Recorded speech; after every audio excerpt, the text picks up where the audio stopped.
Hello everyone. My name's Christiana Davidson, and I'm a very grateful psychotherapist and hypnotherapist. And the topic today is titled The High of Being Supply.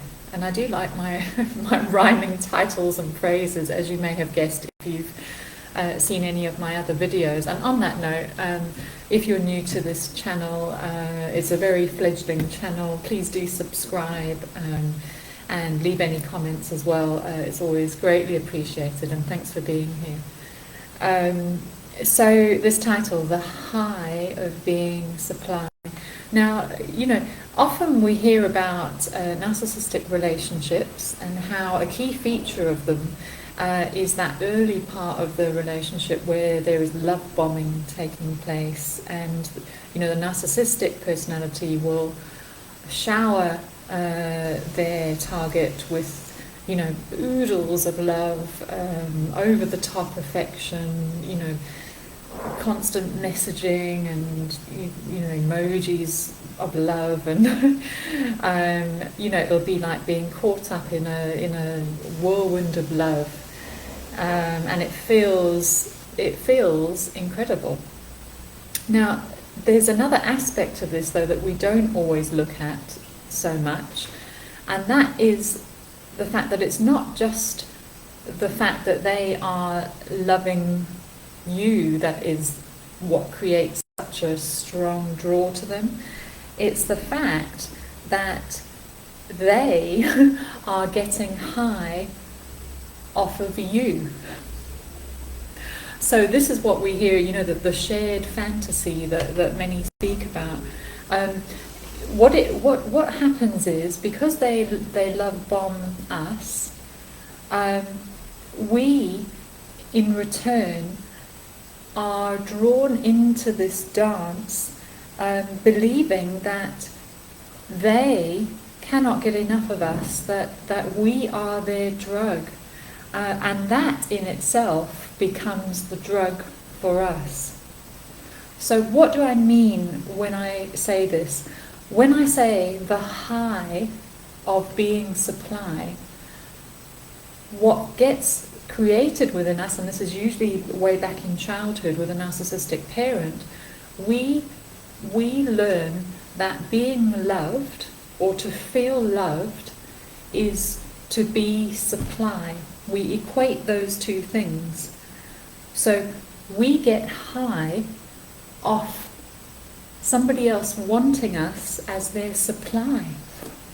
Now, what is supply? Well, supply is a hit for somebody else's self-esteem, a narcissistic personality's self-esteem. It's their means of using somebody else to support their false self.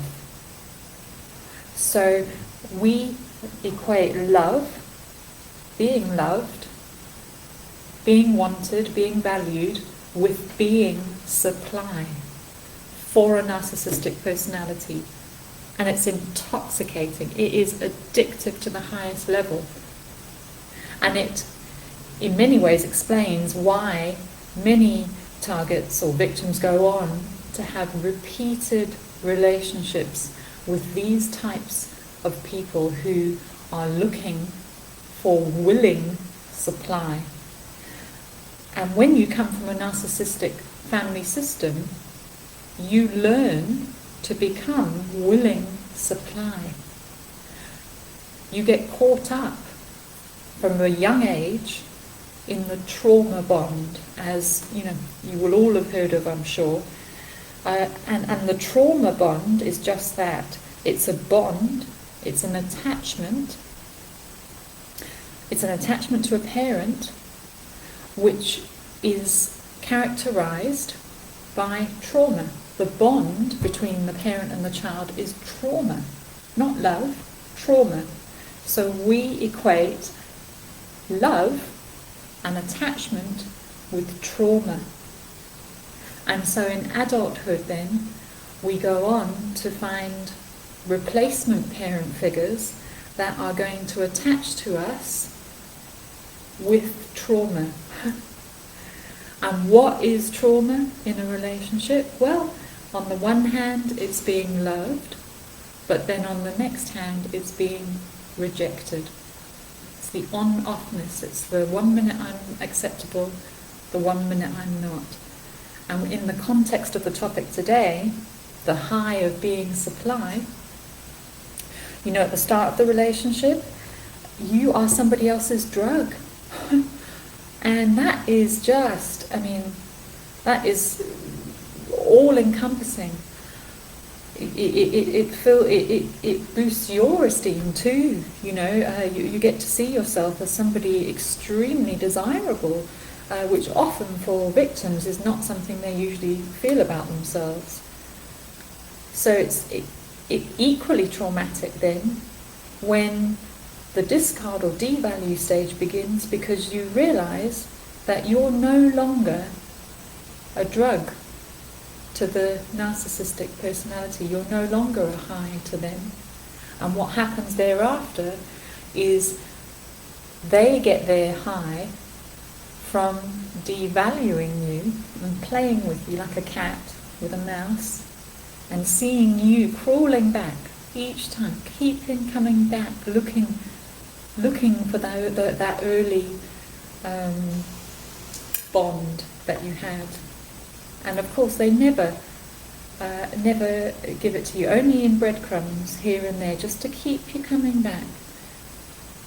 And it's like any addiction, really. You know, the more, at the start a little bit is enough, but then you need more and more to get a hit.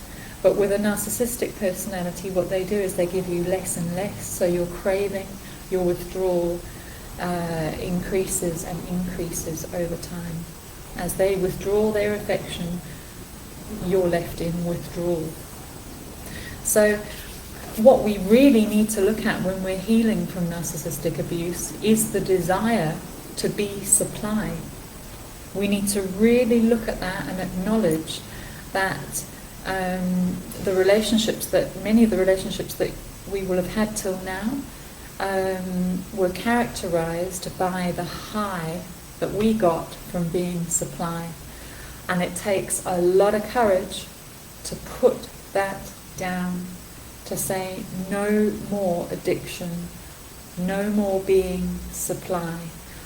And in the work I do with clients is we really unpack how you uniquely set yourself up to be supply. What are the ways characteristic for you? Because it's different for everyone. We all come from different families and different dynamics, different traumas.